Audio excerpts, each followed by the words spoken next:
भगवान और एक किसान की कहानी। एक बार एक किसान परमात्मा से बड़ा नाराज हो गया। कभी बाढ़ आ जाए, कभी सूखा पड़ जाए, कभी धूप बहुत तेज हो जाए तो कभी ओले पड़ जाएं। हर बार कुछ न कुछ कारण से उसकी फसल थोड़ी खराब हो जाए। एक दिन बड़ा तंग आकर उसने परमात्मा से कहा, देखिए प्रभु, आप परमात्मा है, लेकिन लगता है आपको खेती बाड़ी करने की ज्यादा जानकारी नहीं है। एक प्रार्थना है कि एक साल मुझे मौका दीजिए, जैसा मैं चाहूँ वैसा मौसम हो, फिर आप देखना मैं कैसे अन्न के भंडार भर दूंगा।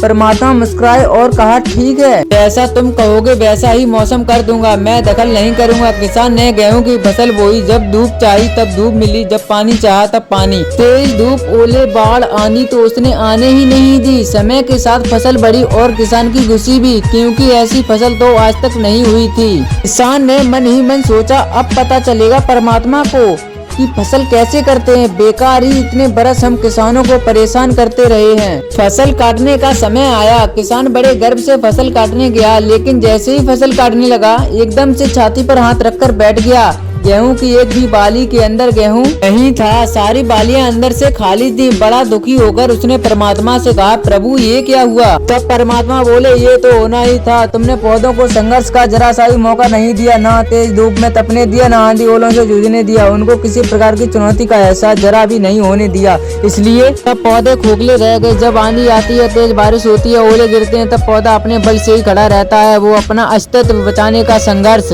करता है और इस संघर्ष से जो बल पैदा होता है वो ही उसे शक्ति देता है, ऊर्जा देता है, उसकी जीवटता को उभारता है। सोने को भी कुंदन बनने के लिए आग में तपने, हथौड़ी से पिटने, गलने जैसी चुनौतियों से गुजरना पड़ता है, तभी उसकी स्वर्णिम आभा बढ़ती है, उसे अनमोल बनाती है। उसी तरह जिंदगी में भी अगर संघर्ष ना हो, चुनौतियां ना हो, आदमी खोखला ही रह जाता है, उसके अंदर कोई गुण नहीं आ पाता। ये चुनौतियां ही हैं जो आदमी रूपी तलवार को धार देती, उसे सशक्त और प्रखर बनाती हैं। अगर प्रतिभाशाली बनना है तो चुनौतियां तो स्वीकार करनी ही पड़ेंगी, अन्यथा हम खोखले ही रह जाएंगे। अगर जिंदगी में प्रखर बनना है, प्रतिभाशाली बनना है तो संघर्ष और चुनौतियों का सामना तो करना ही पड़ेगा।